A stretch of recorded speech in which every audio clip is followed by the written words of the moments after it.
Hey guys, tonight you and I are going to step back, way back, and witness the political drama of a world that existed long before our own. Imagine yourself crouching low in the rustling ferns of the late Cretaceous, the air thick with the scent of damp earth and a distant guttural roar. A massive triceratops, its frill adorned with what can only be described as a primitive, lichen-based campaign slogan, lumbers past. A few yards away, a sleek Velociraptor, its gaze sharp and cunning, seems to be whispering promises to a small group of wide-eyed Compsognathus. You feel the ground vibrate with the tread of giants, the political stage set on a scale we can barely comprehend. The stakes here, survival itself. The outcome, a legacy etched in fossil records. But you and I are just passing through tonight.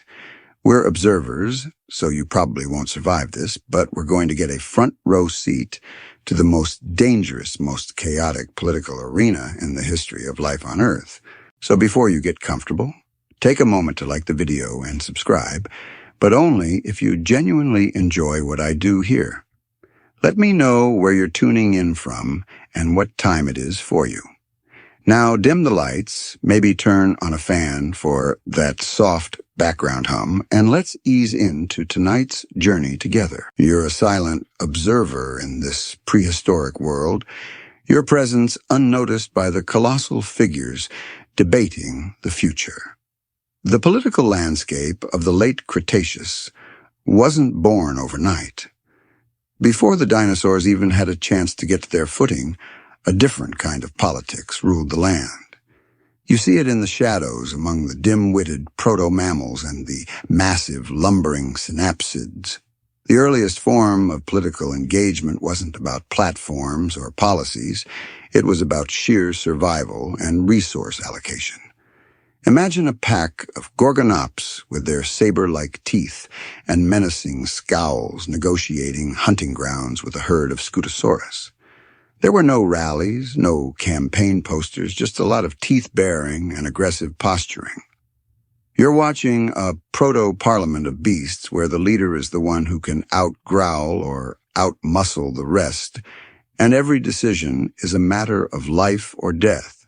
This was a time when political power was as simple as who had the biggest bite. This era, known as the Permian, was a political testing ground. The dominant creatures, the synapsids, laid the foundation for what would later become the more complex and, frankly, ridiculous political machinations of the dinosaurs. They had a loose hierarchy, a pecking order, established through ritualized combat and displays of dominance. Historians still argue whether these displays were truly political or just instinct, but you can feel the tension in the air. A Scutosaurus, a huge armored reptile that looks like a tank with a bad attitude, is leading a group of smaller herbivores. Their politics are simple collective defense against predators. Their leader, a wise old male with a scarred frill, is a walking example of a kind of prehistoric prime minister. His platform, not getting eaten. It's a surprisingly effective strategy. A quirky historical tidbit from this time, paleontologists have discovered evidence of what they believe were voting rocks. These were large, smooth stones that different herds would push into a central pile to signify agreement on things like migration routes or water sources.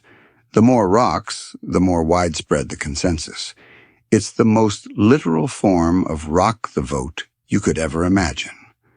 A lone Lystrosaurus, a grumpy-looking herbivore with a beak-like snout, trudges over to the pile, nudging a stone with its head, seemingly in protest of the group's decision. You can almost hear its disgruntled grunt. The political system, if you can call it that, was entirely decentralized. Each herd, each pack was its own sovereign nation. There were no grand alliances, no treaties signed in mud. Just a collection of self-interested groups trying to make it to the next sunrise. You're witnessing the dawn of politics, stripped of all its modern complexities and reduced to its most primal form. You see a pack of cynodonts, the ancestors of mammals, scurrying through the undergrowth. Their politics are clandestine, whispered in burrows and secret dens. They're a minority group, a political faction operating in the shadows, biding their time until their moment comes. They don't have the brawn of the big boys, so they rely on cunning, speed, and numbers. Their leader is a small, fierce female, her eyes gleaming with a kind of revolutionary fire. She's not trying to win an election. She's trying to survive long enough to build a future for her kind. It's a completely different approach to power. The end of the Permian saw the largest extinction event in Earth's history, a catastrophic period that wiped the slate clean and, in a strange way, created a political vacuum. The old guard, the Gorgonops and Scutosaurus, vanished. It was a complete regime change, a political upheaval on a global scale.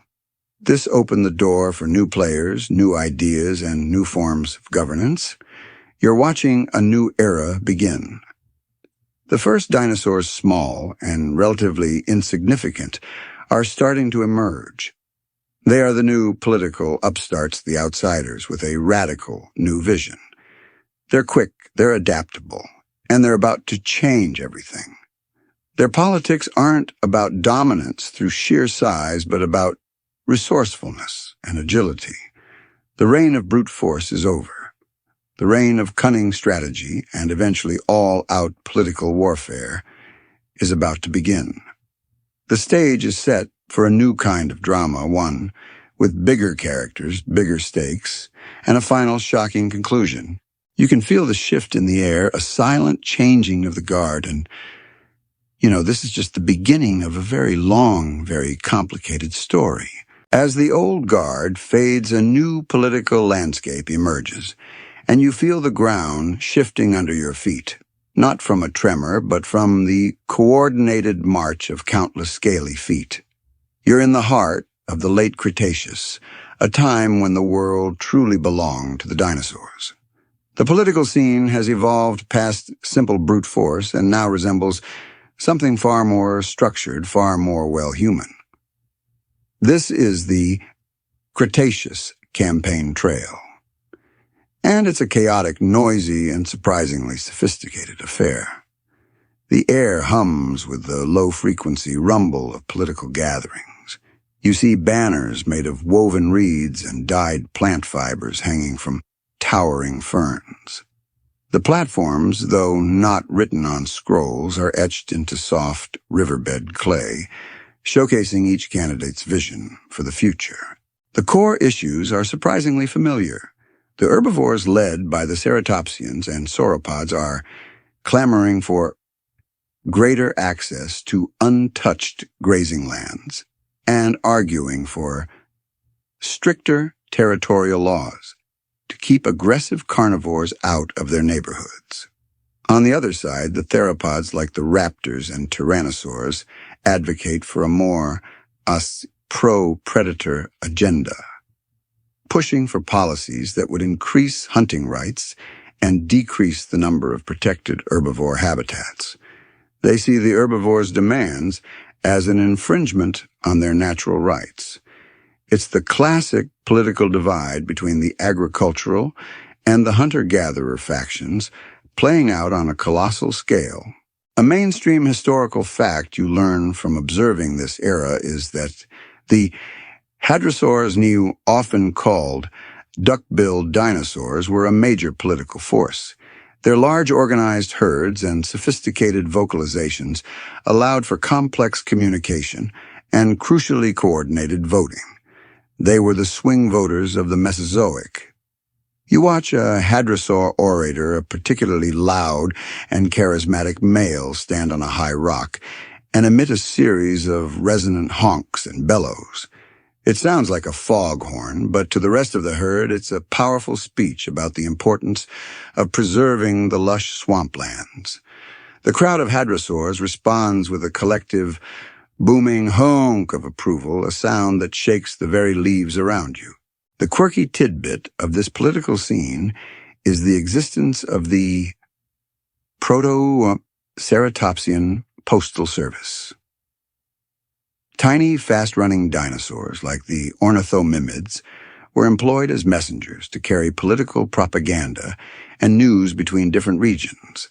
They would tuck small, carved wooden tablets into pouches made of lizard skin. You see one of these feathered couriers sprint past you, a determined look in its beady eyes, its message pouch full of tiny, propagandistic rock carvings depicting a triceratops heroically defending a field of ferns from a sneaky, villainous T-Rex. It's a kind of prehistoric, political, direct mail. The political rallies themselves are a sight to behold. Velociraptor is a master of the stump speech. It's not about volume. It's about sharp, piercing chirps and dramatic, feathery gestures. They're a highly organized political machine, and their campaigns are precision-based.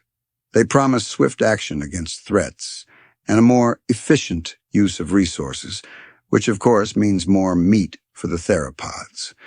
The Velociraptor candidate, a sleek and cunning individual, is surrounded by a crowd of smaller raptors, all chirping in unison at every key point in his speech.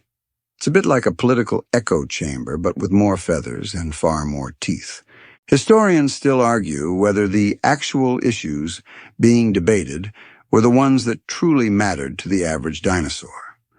While the politicians were talking about land use and hunting rights, the real concerns for the low-level ankylosaurs and stegosaurs were things like water scarcity during dry seasons, and the best way to avoid being a snack. It's a familiar disconnect between the political elite and the general populace. The politicians are arguing about big abstract ideas while the average citizen just wants to make it through the week. You watch an old ankylosaurus, its armored back caked in mud, ignore a loud pachycephalosaurus politician. The ankylosaurus is focused on a more pressing matter, finding a particularly succulent patch of ferns that hasn't been trampled. Its politics are simple. A full stomach is the only platform that matters. The campaign trail is full of dramatic, over-the-top antics. You see a pair of protoceratops locked in a debate, but instead of words, they are ramming their heads together in a symbolic show of force. The crowd of herbivores cheers on, taking this as a sign of dedication and strength. It's a literal political head-to-head. You also notice the strategic use of intimidation. A large Tyrannosaurus. Politician, a towering figure of reptilian charisma, simply walks through a crowd, its sheer presence enough to sway votes. No speeches needed, just the threat of its enormous jaws. It's a very effective, if ethically questionable, campaign tactic. This is the golden age of dinosaur politics, a brief shining moment of structured discourse before things get messy. The political parties are just beginning to form, and the ideologies are starting to solidify. You can feel the tension in the air, the sense that something big is coming. The small-scale politics of the Permian are a distant memory. The future of this world is now a matter of grand, sweeping political movements, and you're here to watch it all unfold. The campaign trail has laid the groundwork, and now you're seeing the forces coalesce into something far more organized and, frankly, terrifying. You feel the ground tremble with the approach of the dominant political power of the age, the Tyrannosauroid Party. It's not just a political faction. It's an ideology forged in the crucible of evolutionary dominance. Their core belief that the strong should lead and the weak should serve. You're watching a political rally, but this isn't about reasoned debate. This is a show of force. The party's logo, crudely etched into a massive boulder, with a sharp claw, is a stylized depiction of a T-Rex head, jaws agape, a symbol of unyielding power. Their platform is simple and brutal. Survival through predation. The party promises to secure prime hunting grounds, ensuring a steady supply of meat for all carnivores, and they advocate for the elimination of what they call inefficient herbivores, those too slow or too small to contribute to the ecosystem in a meaningful way. Their charismatic leader, a towering Tyrannosaurus with a scarred snout and an intelligent piercing gaze, is a master of political theater. He doesn't bellow or roar like the other dinosaurs. He speaks in low, rumbling growls that you can feel in your chest. His speeches are short, sharp, and to the point. He promises a strong, decisive government and an end to the endless bickering of the herbivore-led coalitions. He's the ultimate strongman candidate. A mainstream historical fact you'd find in any paleo-political textbook is that the Tyrannosauroid Party's rise was directly linked to the decline of the long-necked sauropods. As the immense lumbering giants began to diminish in number, their sheer presence could no longer guarantee the safety of their herds. The political vacuum they left behind was perfectly filled by the fast, cunning, and highly organized theropods. It was a power shift from a passive defensive ideology to an aggressive offensive one. You're watching history in motion, the end of an era and the beginning of another. The quirky tidbit from this period is the pterosaur pole. The smaller winged pterosaurs, who could get a bird's-eye view of the political landscape, would fly over rallies and count the number of carnivores versus herbivores in attendance. They would then land and communicate these numbers to their ground-based counterparts through a series of screeches and clicks. The Tyrannosauroid Party was particularly adept at using these polls to gauge their support, often dispatching small packs of raptors to scout out new territories for potential voters. It's a primitive form of political data collection, a kind of pre-social media analytics. The Tyrannosauroid appeal is broad among the carnivorous population. The Velociraptors and Deinonychus, who form the party's grassroots organization, see it as a path to greater influence. The giant Spinosaurus and Giganotosaurus, though not always in lockstep with the T-Rex leadership, are drawn in by the promise of unfettered access to food.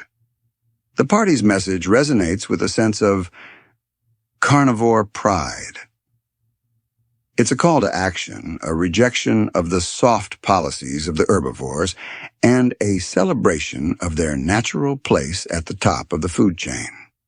You're seeing political identity politics unfold in a new way, with species loyalty trumping all other considerations.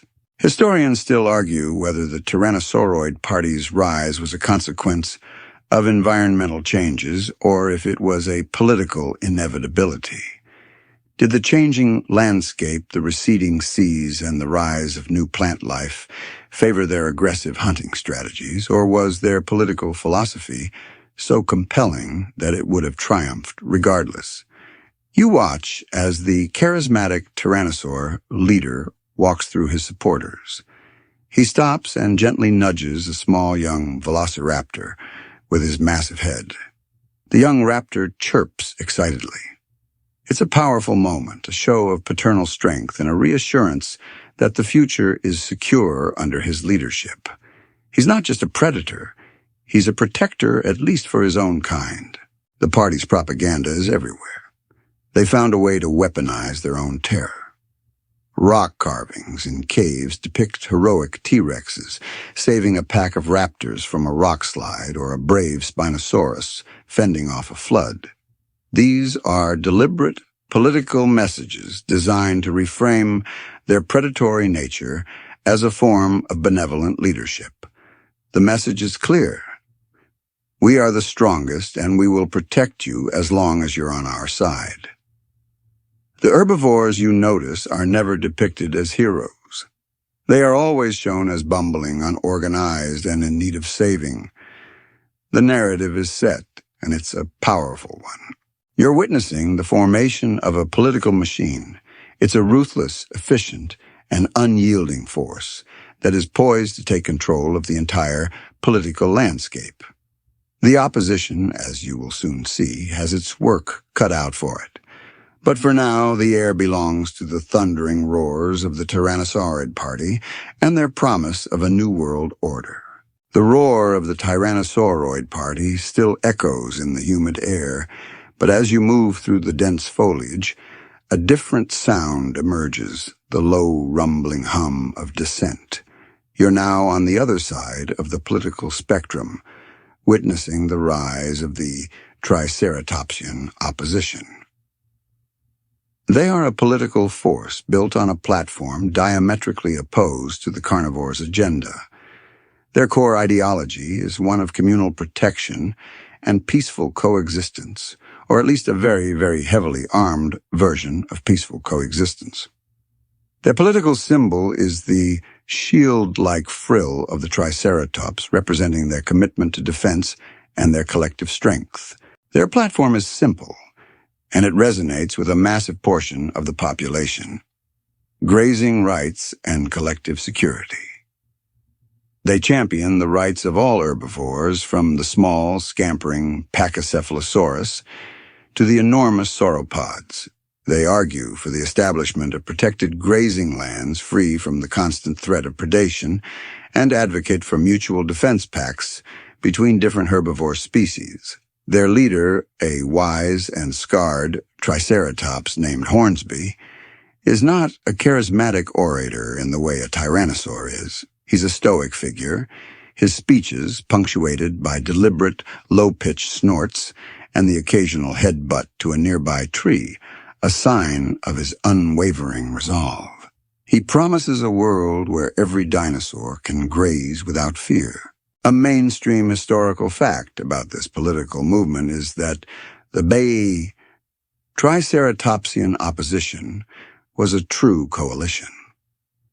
Unlike the more homogeneous Tyrannosauroid Party, this faction was a diverse mix of species. The Ankylosaurus, with their armored bodies, served as the party's literal defense ministers. The hadrosaurs, with their large herds and complex communication, were the grassroots organizers. Even the Pachycephalosaurs, with their ridiculously thick skulls, were the party's enforcers, ready to headbutt any political rival who got too close. This diversity was both their greatest strength and, as you'll see, their greatest weakness. A quirky historical tidbit is the use of key ascent-based manifestos. The Triceratopsian Party didn't rely on rock carvings alone. They would rub specific aromatic ferns and blossoms on their frills, each scent representing a different plank of their platform. A sweet floral scent might signify a promise of peace, while a sharp pungent one might represent a commitment to defense. You see a Triceratopsian politician, now its frill smelling faintly of damp earth and a particularly sour berry. You can practically read its mind, strong on defense, but with a nuanced approach to swampland allocation. It's an incredibly inefficient but fascinating form of political communication. The Triceratopsian rallies are a stark contrast to the thundering, predatory gatherings of the opposition. These rallies are built around a central defensive circle. You watch as a herd of Triceratops forms a tight ring, their horns pointing outward, while the smaller herbivores gather safely inside. The rally itself is a series of coordinated defensive maneuvers, a clear message to any watching carnivore. We are united, and you will not break us. It's a powerful nonverbal form of political expression, a visual symbol of their collective power. Historians still argue whether the Triceratopsian opposition's focus on defense was a strategic necessity or a psychological byproduct of their constant fear. Were they truly building a new society, or were they just creating a very large, very slow-moving fortress? Their campaign promises were all about protection and security. But what about growth? What about innovation? You watch as an elderly Parasaurolophus, its long crest, a testament to a lifetime of survival, stands near Hornsby. It's too old to fight, but its presence is a symbol of a long lineage of herbivores who have been preyed upon. Its very existence is a political statement. The alliance is fragile. The diplodocuses, with their immense size, are wary of being dragged into a conflict. The stegosaurs, with their independent and often solitary nature, are hesitant to commit to a group. The Triceratopsian leadership has to constantly navigate these internal squabbles and ideological differences. It's a messy, complicated coalition, and you can sense the tension beneath the surface. For every rousing speech about unity, there's a smaller, quieter argument happening in the shadows about who gets to graze in the prime fern patches. But for now, they are a united front. They are the great hope for the herbivore population, a massive stomping challenge to the Tyrannosauroid Party's vision of a carnivore-dominated world. The stage is set for a political showdown of epic proportions, a conflict that will decide not just who rules, but what kind of world will exist for the next 100 million years. The political stage is set. The parties are in place, but now a new element enters the fray, one that dwarfs all previous concerns. You feel a strange tremor, a different kind of vibration that has nothing to do with the stomping of a herd. You look up, and the sky seems off. The color has a hazy, unnatural cast to it. This is the new fiery political issue, the meteor.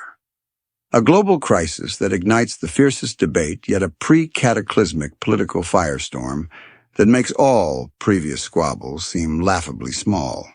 The question on everyone's mind is simple.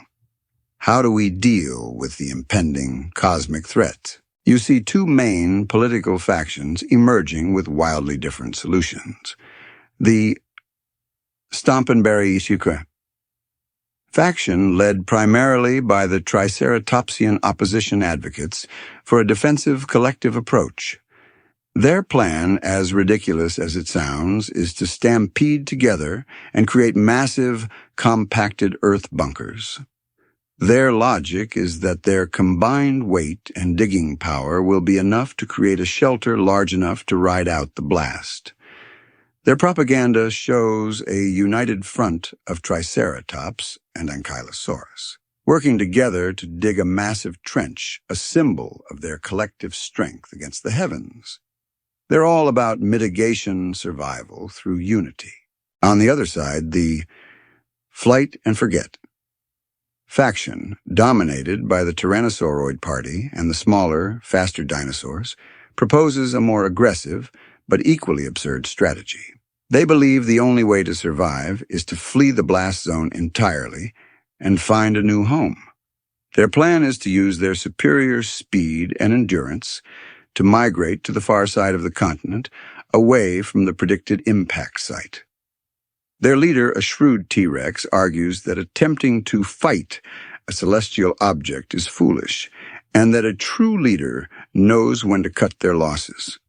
Their campaign slogan is scrawled on rock faces, "Don't dig in, get out." They're all about escape survival through swift action. A mainstream historical fact you'd note is that the Yipk debate over the meteor's existence was a political weapon in itself. Initially, the Tyrannosauroid Party, ever the pragmatists, were the first to acknowledge the threat, using their superior height and vantage points to see the signs in the sky. They used this knowledge to paint the Triceratopsian opposition as ignorant and naive for ignoring the obvious. The herbivores, on the other hand, initially dismissed the meteor as a scare tactic by the carnivores, a way to justify a massive, energy-sapping migration and gain a political advantage. It was a classic case of scientific fact being twisted into a political talking point. The quirky tidbit of this time is the Pterosaurian Weather Report. A special subgroup of pterosaurs would fly higher and closer to the approaching meteor, reporting back on its size and trajectory. These reports were highly sought after and became a form of political currency. The pterosaurs would give exclusive interviews to whichever political party promised them the most prime fishing spots after the crisis was averted. It's an early example of the media being co-opted for political gain. Historians still argue whether the meteor's approach was a unifying force or the final nail in the coffin of prehistoric political cooperation. Did it force the disparate factions to work together, or did the inability to agree on a single coherent plan lead to the chaos that followed? You're watching both sides dig in, literally and figuratively. The Stomp-and-Bury faction is creating a huge, messy, but seemingly secure burrow, while the Flight-and-Forget faction is gathering their herds and starting their long, arduous journey.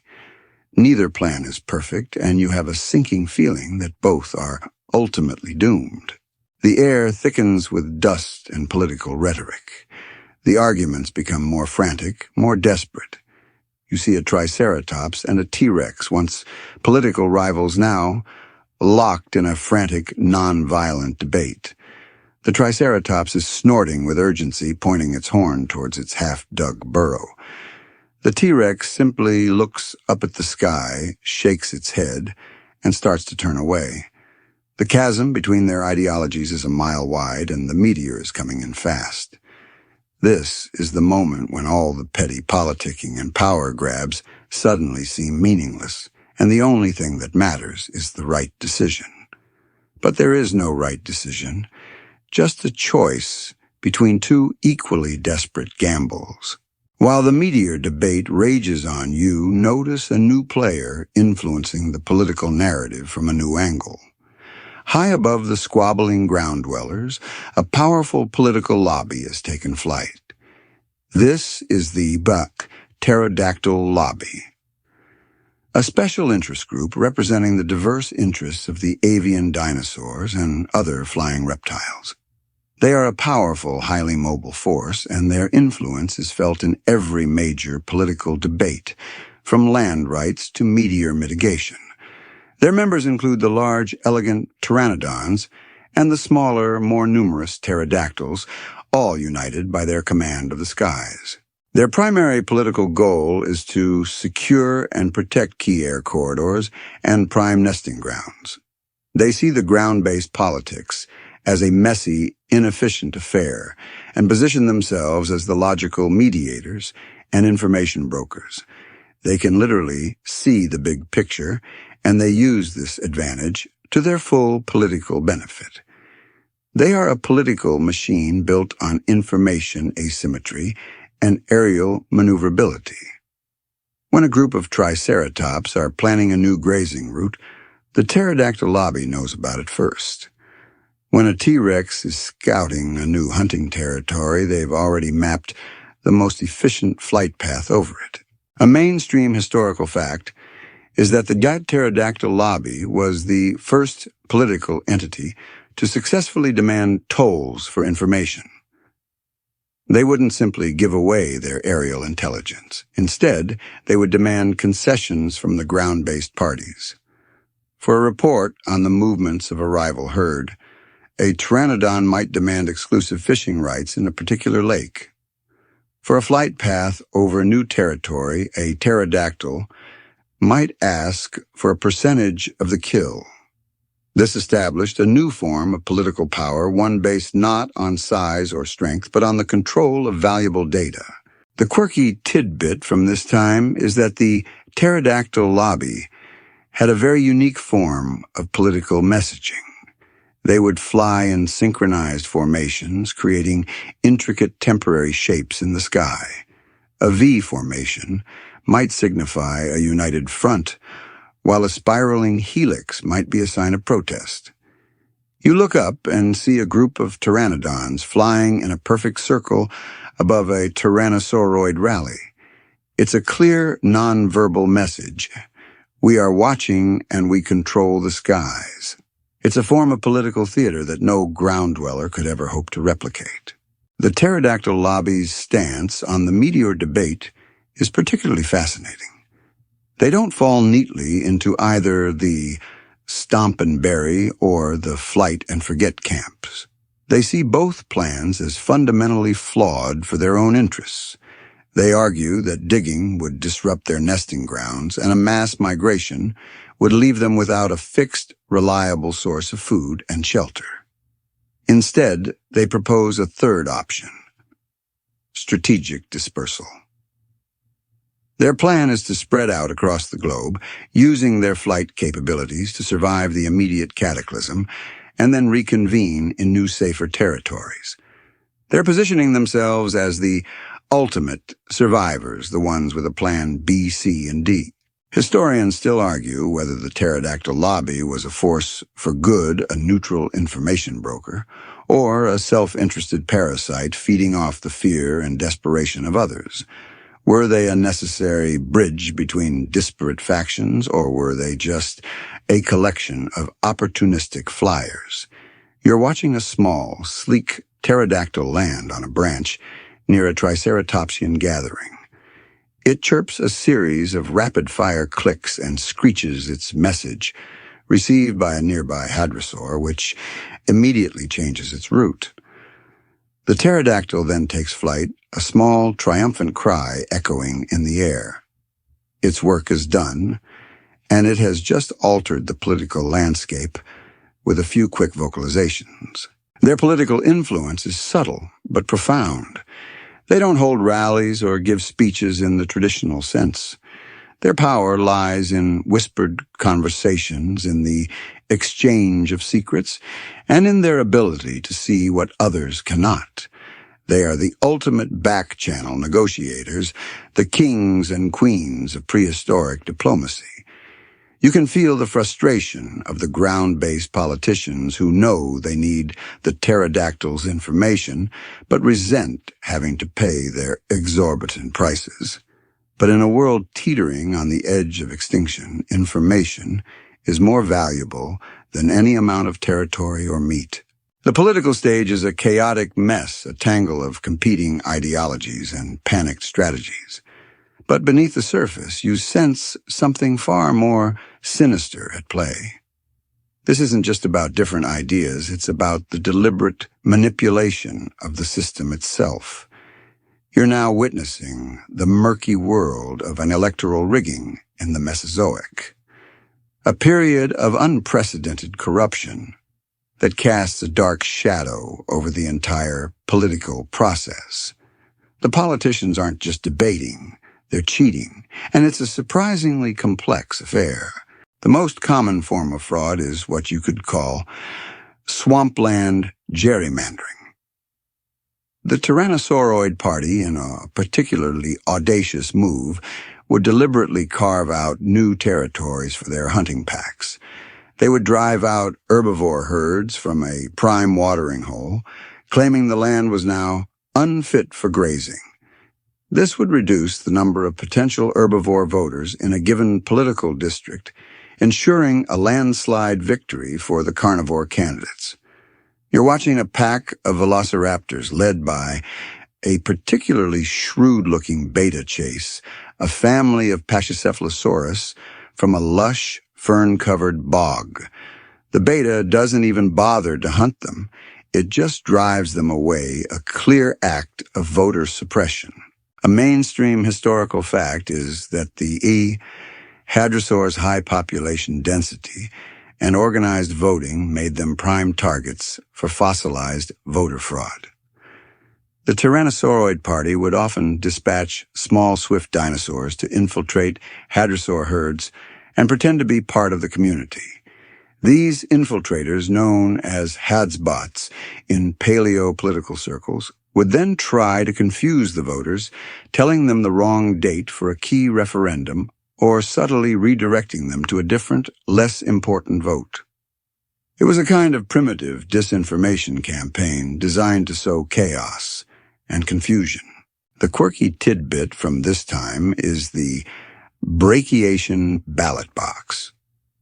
Primates were a small and often overlooked minority group in this political landscape.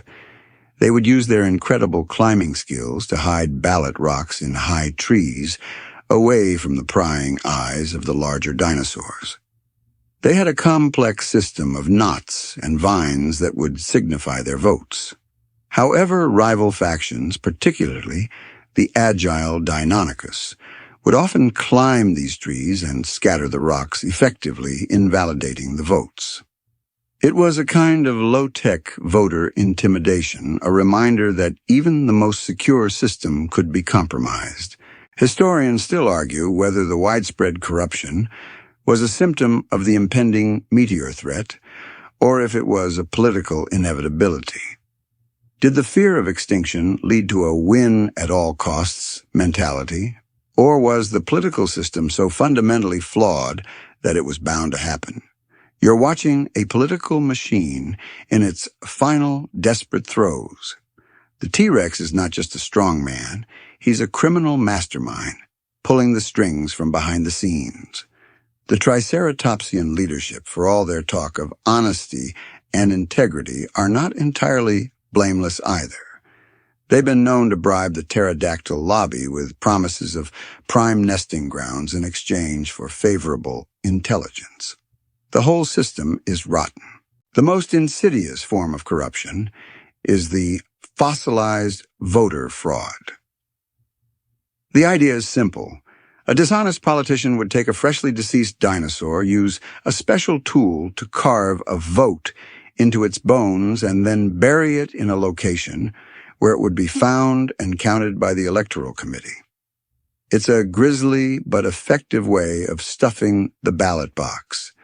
You're witnessing a group of small, slinking Troodons, the supposed election officials carefully examining a bone, making sure the vote is correctly inscribed. You know this is not a true vote. It's a manipulation of the system, a mockery of the democratic process. You're watching the final ugly chapter of prehistoric politics. The veneer of civilization has been stripped away, and what's left is a power struggle, where the end justifies the means. The ideals of collective security and survival through strength have been replaced by a single, desperate goal to win no matter the cost. The rampant fraud has thrown the system into chaos, and you're now seeing the desperate and often hilarious attempts to influence the populace. This is the age of polls propaganda and petrified public opinion. The dinosaurs, for all their fearsome might, are just as susceptible to misinformation as any modern society. The political parties know that winning the hearts and minds of the masses is just as important as winning the vote. The primary method for gauging public opinion is the Dino Doodle poll. This involves political scribes, often small, quick-witted dinosaurs like the Troodons, sketching caricatures of candidates on flat, smooth rocks. They would then circulate these rocks among a herd, and the dinosaurs would use their claws or beaks to scratch a line next to the candidate they supported. It's a kind of prehistoric straw poll, a quick and dirty way to measure the political temperature. You see a Triceratopsian scribe, its hands covered in clay, presenting a series of drawings to a group of diplodocuses. The drawings are simple: a noble Triceratops with a crown of ferns and a sinister-looking T-Rex with jagged teeth and a predatory sneer. The diplodocuses, with their slow, thoughtful movements, carefully scratch a line next to the Triceratops. A mainstream historical fact you'd learn is that the Tyrannosauroid Party was a master of propaganda. They used their sheer size and terror to create a narrative of dominance and strength. Their propaganda was not subtle. They would leave massive, dramatic footprints in a territory, a clear message of their presence and power. They would also use their roars as a form of communication, a low, guttural rumble that could be heard for miles, carrying a message of unyielding might. It's a very effective form of psychological warfare, a constant reminder of who is in charge. The quirky tidbit from this period is the Gossip Grotto. A network of small, burrowing dinosaurs and mammals had established a series of underground tunnels and dens that served as a kind of political rumor mill. They would exchange information, both true and false, and spread it to the other underground communities. This was where the real public opinion was formed, away from the grandstanding of the large dinosaurs. It was the dinosaurian version of a Twitter feed full of unverified rumors and juicy gossip. You can hear the chatter now, a series of high-pitched squeaks and chirps about a secret alliance between the Ankylosaurus and the pterodactyl. Historians still argue whether public opinion was truly organic, or if it was entirely manufactured by the political elites. Did the average dinosaur truly believe in the platforms they were voting for, or were they simply reacting to the loudest, most aggressive propaganda? You're watching a small, timid Leia-Elinosaura, a member of a notoriously skittish species, huddle in a group.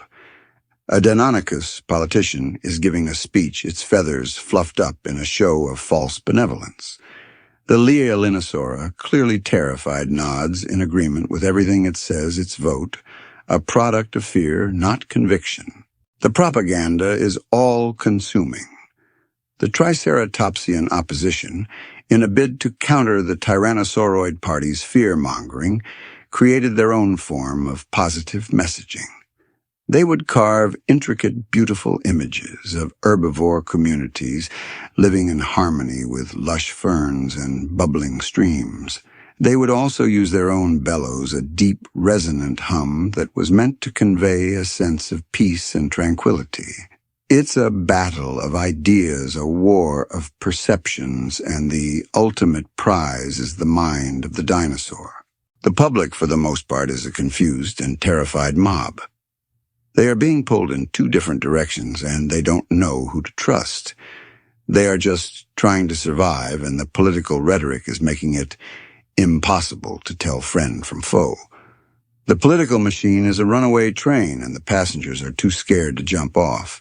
As the political rhetoric reaches a fever pitch and the threat of the meteor looms, you witness a new political flashpoint that forces a decision.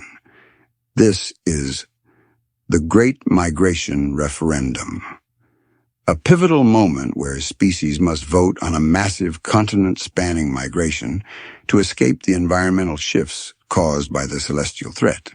It's the ultimate political gambit, a vote on whether to stay and fight or to flee and hope for the best. The referendum is a direct result of the escalating crisis. The Tyrannosauroid Party, ever the proponents of a more aggressive approach, puts the referendum forward. They argue that the only logical self-preserving action is to abandon the compromised territories and seek a new life. Their campaign slogan is simple: move or perish. They frame the migration not as a retreat, but as a brave and necessary expansion. They argue that the lush, untouched lands across the sea are a manifest destiny for the dominant species. The Triceratopsian opposition, however, is deeply divided on the issue. Some of the more pragmatic leaders, like Hornsby, see the logic in the plan. But the majority of the party, particularly the older, more stubborn members, see it as a complete betrayal of their principles. Their platform is built on defense and holding their ground. A migration would mean abandoning their carefully constructed burrows, their defended grazing lands, and their entire way of life.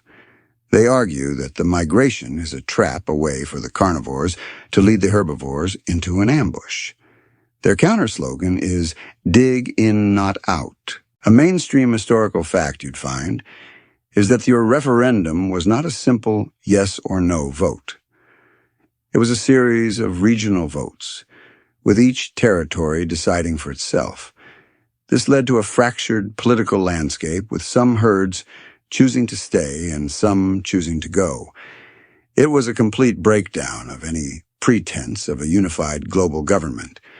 You're witnessing a species-wide divorce with some families of dinosaurs literally splitting up. You see a young Triceratops looking at its mother with confusion as she prepares for the long journey, while its grandfather, a stubborn old bull, digs his heels in the mud, refusing to move. A quirky tidbit from this period is the use of song-based voting.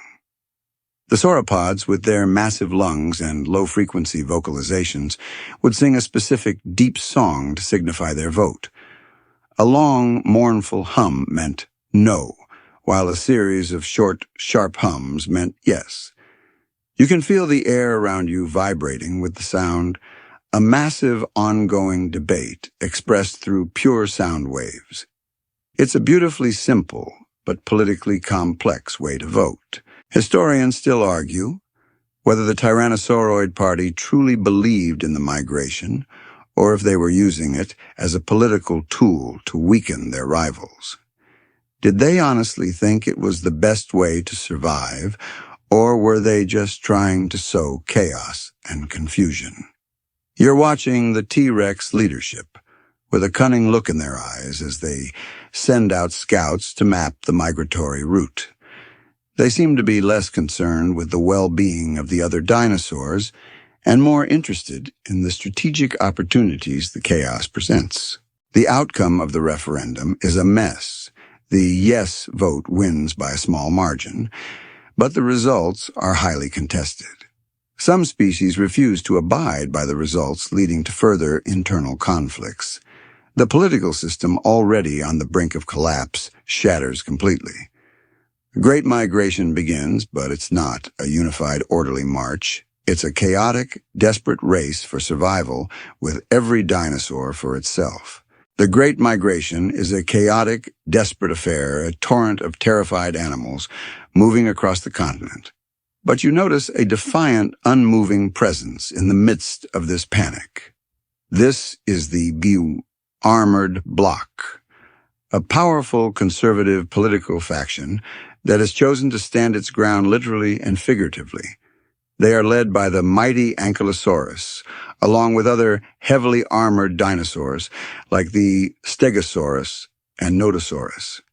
Their political ideology is simple, defensive isolationism. They believe that the solution to the meteor threat isn't to run, but to build an unassailable fortress. Their platform is based on a rigid, unyielding philosophy. They advocate for heavily fortified borders with Ankylosaurus and their powerful clubbed tails serving as a kind of border patrol. They believe that a coordinated, impenetrable defense is the only way to survive the coming cataclysm. They refuse to participate in the chaotic migration, seeing it as a fool's errand that will only lead to exhaustion and further conflict. Their slogan, carved into large, flat rocks, is a powerful statement of defiance: "We will not yield." They are the ultimate prepper group, preparing for the worst by building the best defense they can. A mainstream historical fact you'd find is that the Armored Bloc's political rise was a direct response to the perceived weakness of the broader Triceratopsian opposition. The Ankylosaurus and their allies felt that the Triceratopsian leadership was too willing to compromise and too focused on appeasing the other factions. They saw the migration referendum as the ultimate betrayal of their core principles of defense and stability. They broke away from the coalition, forming their own, more rigid political entity. It's a classic case of a hard-line faction splintering from a more moderate group. The quirky tidbit from this time is the use of rock stack manifestos. The Ankylosaurus, lacking the dexterity for intricate carvings, would instead create political manifestos by stacking rocks in specific patterns. A large flat rock on the bottom would signify a strong foundation, while a pointed rock on top might represent a call to action. You see a group of Nodosaurus carefully arranging a series of rocks. Their political message, a silent, stony declaration of their intentions. It's a form of political expression that is slow, deliberate, and as unmovable as the dinosaurs themselves. Historians still argue whether the armored blocks philosophy was a viable strategy or a suicidal act of stubbornness. Did they have a legitimate chance of surviving the cataclysm, or were they just a group of proud dinosaurs who refused to admit defeat? You're watching an old ankylosaurus, its armor scarred from countless battles, watch the stream of migrating dinosaurs with a look of disdain. It seems to believe that it's the only one with a clear head, and the others are just running blindly into the abyss. It's an interesting psychological portrait of a political faction that believes so strongly in its own righteousness that it's willing to risk everything. The armored block's very existence is a powerful political statement. In a world of panic and chaos, they represent stability and an unwavering commitment to a single idea. They are a powerful, immovable force in the political landscape, and their final stand will be a legendary one. While the great thundering political machines of the dinosaurs argue and fracture, you notice a silent, almost invisible revolution brewing.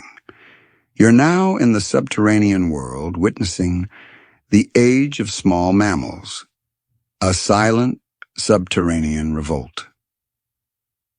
This is a political movement that has no grand rallies, no loud roars, and no public debates. It's a subversive underground struggle for representation and survival, led by the tiny, hairy ancestors of our own kind. They are the ultimate political minority, and their power comes not from size, but from cunning, speed, and numbers. Their political platform is remarkably unified and pragmatic. Survival through secrecy and subterfuge. They believe that the dinosaurian political system is fundamentally broken and that participating in it is a fool's game. They refuse to align with either the Tyrannosauroid or Triceratopsian factions, seeing both as equally dangerous and short-sighted. Their goal is not to win an election, but to simply outlast the giants, to build a new society in the shadows, and prepare for the day the sun sets on the age of reptiles. They are the ultimate political nihilists with a long-term plan that no dinosaur could ever comprehend. A mainstream historical fact you'd note is that the early mammals had a unique form of governance based on collective problem-solving.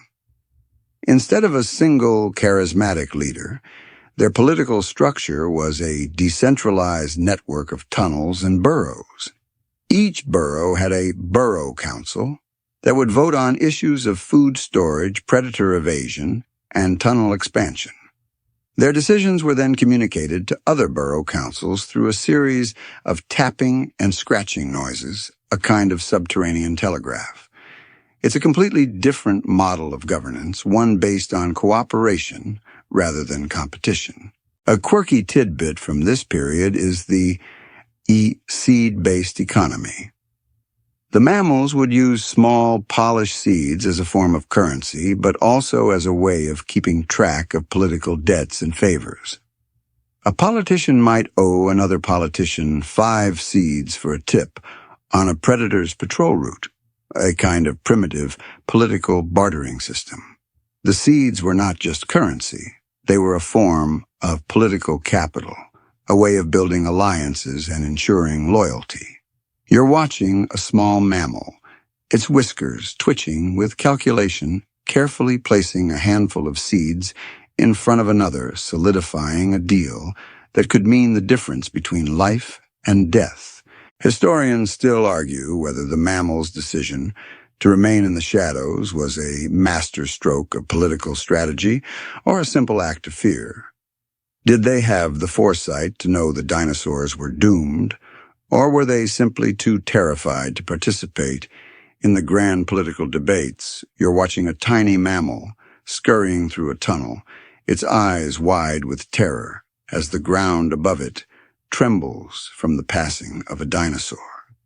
It seems like a simple act of survival, but you know there's a deeper political purpose behind its fear.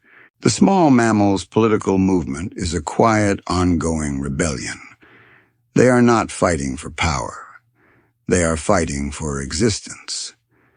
They are the ultimate underdog, the ones who will inherit the earth, not through brute force or political cunning, but through patience, adaptation, and a profound understanding of their place in a world that is about to change forever.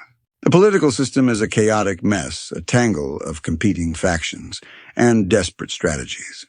But you're now witnessing a parliamentary maneuver so epic in scale, it can only be described as a masterpiece of legislative obstruction. Diplodocus's staggering filibuster. This is not just a political act, it's a physical one, a prolonged strategic use of sheer size and slow methodical movement to block a controversial bill.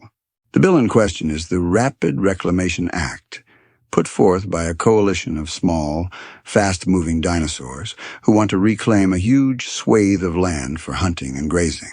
The act would effectively wipe out a massive ancient forest, and the diplodocuses who rely on the forest for food and shelter are having none of it.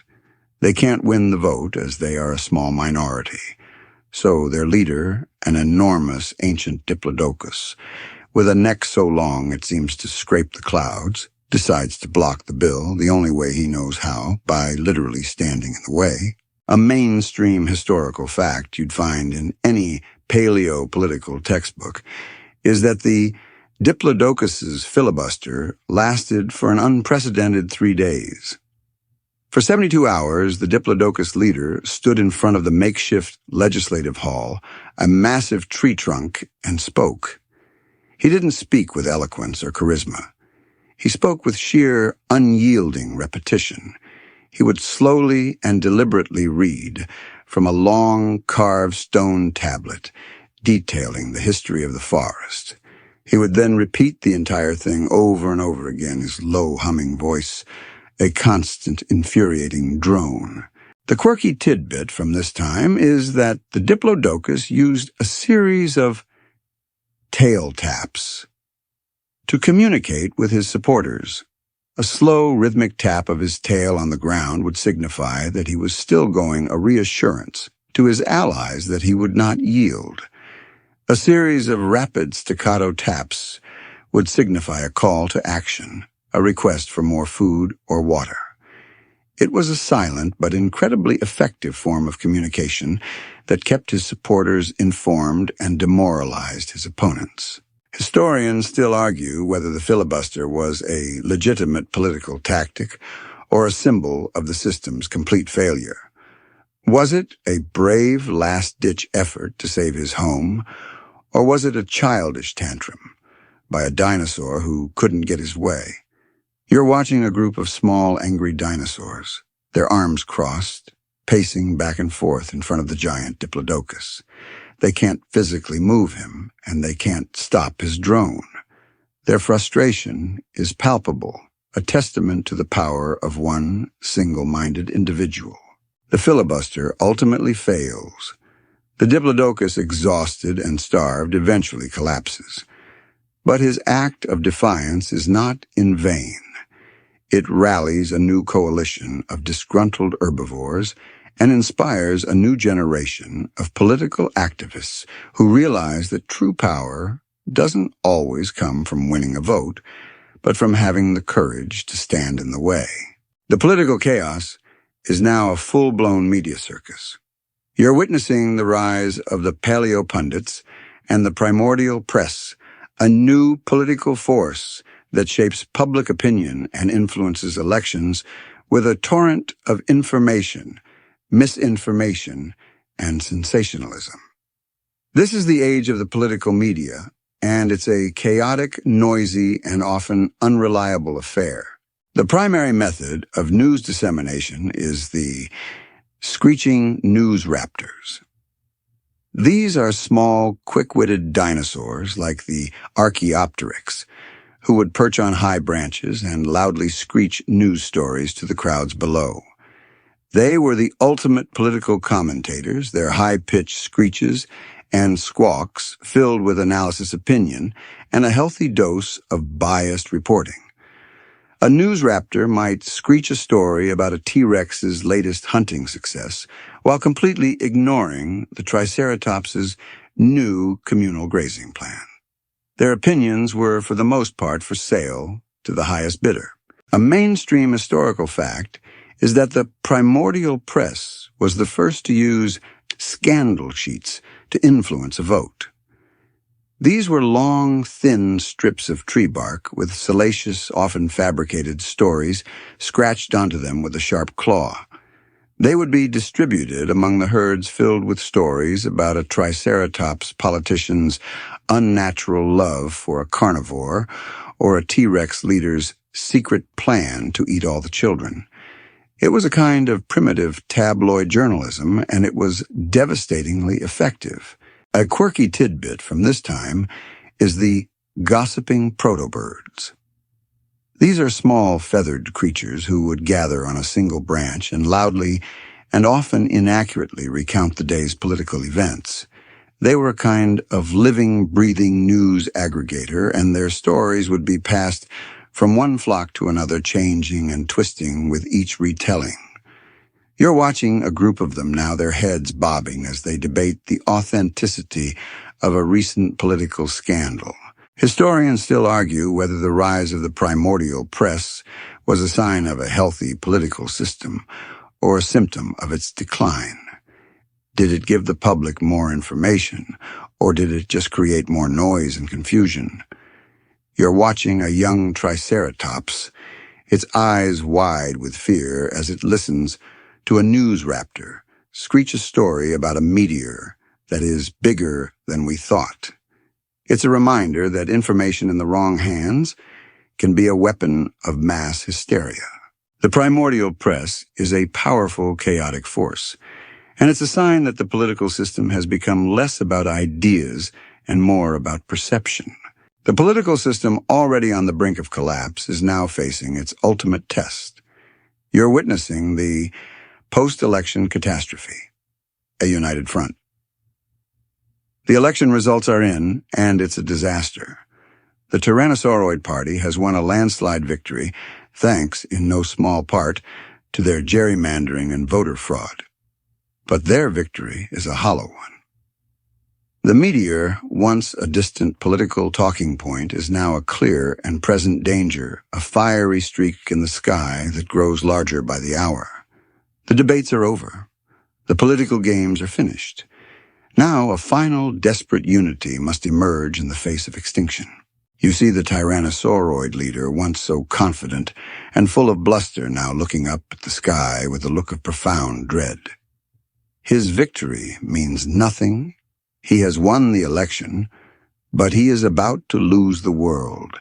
He makes a final, desperate plea to the Triceratopsian opposition, a roar of genuine terror, and a plea for a final, united effort. His message is simple. We were fools. Our politics meant nothing. Now we must work together. It's a shocking moment of humility and a stark reminder that some things are bigger than politics. A mainstream historical fact you'd find is that the final act of the Mesozoic political era was a brief but incredibly intense period of cooperation. The T-Rex and the Triceratops, once bitter rivals, worked together to try and build a final, desperate shelter. The pterodactyls, who had been selling information for profit, now used their flight to help guide the ground dwellers to a safe, defensible location. The small mammals, who had been hiding in the shadows, now emerged to help with the digging and construction. It was a fleeting but beautiful moment of unity. The quirky tidbit from this time is a dinosaurian apology tour. The Tyrannosauroid leader, in a show of good faith, personally visited a number of the rival herbivore camps, offering a symbolic gesture of peace.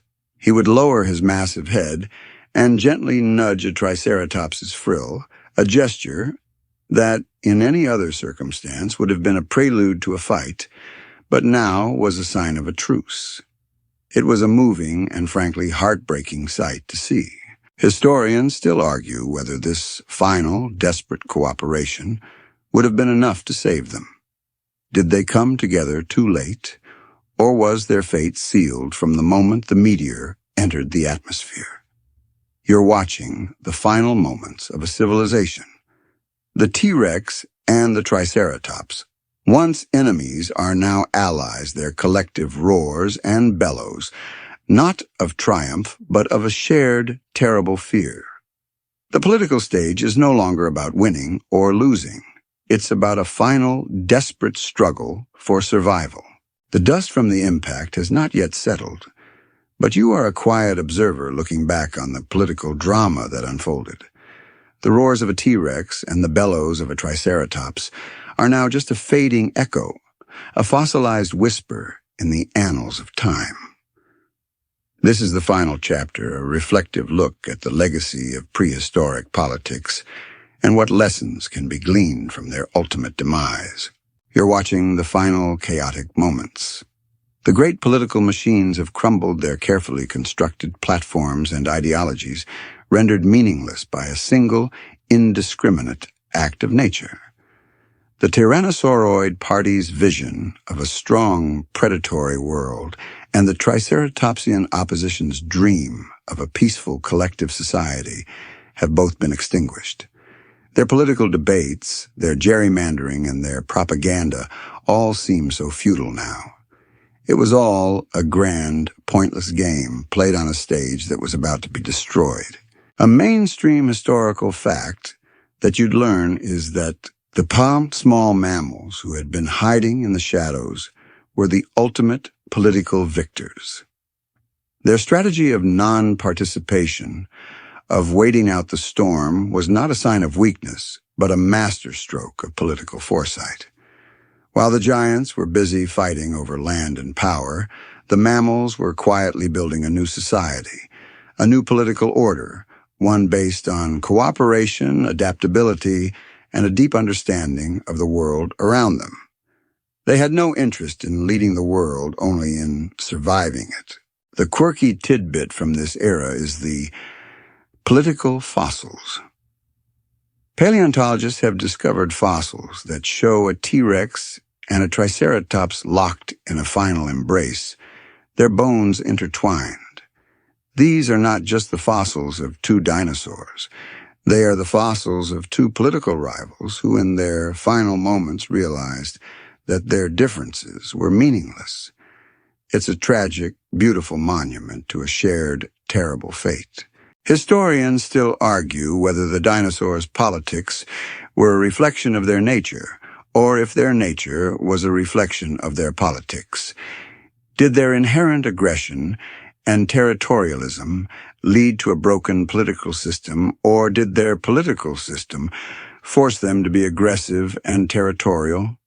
You're left with the image of a T-Rex and a Triceratops, once so different now, so much alike in their shared demise. Their political rivalry, once so important, is now just a footnote in a much larger story. The final lesson of prehistoric politics is a simple, powerful one.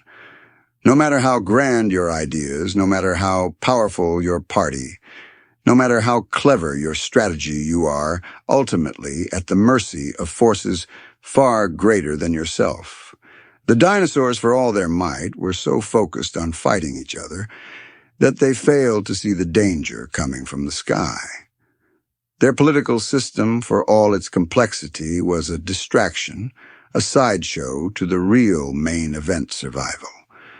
The mammals, by contrast, understood this simple truth. They didn't try to win the game. They simply tried to survive it. Their legacy is a sobering one. It's a reminder that true power isn't about control or dominance. It's about adaptability and humility. The dinosaurs' political system, built on a foundation of dominance and power, was ultimately too fragile to survive. It was their pride that killed them, not the meteor. The end of the story is not a victory for either side. It's a quiet, humbling end to a very loud, very angry time. The stage has been cleared, and the next act is about to begin. It's late now. The digital fireflies in your room have long since dimmed. The distant hum of your fan is the only sound that remains. The story is over. The giants have fallen, and the world has gone silent once more. You can finally rest. The debates are done. The roars have faded, and the long, slow, quiet night has finally fallen. There's nothing left to do but close your eyes and ease into the dark. Sweet dreams. Sweet dreams.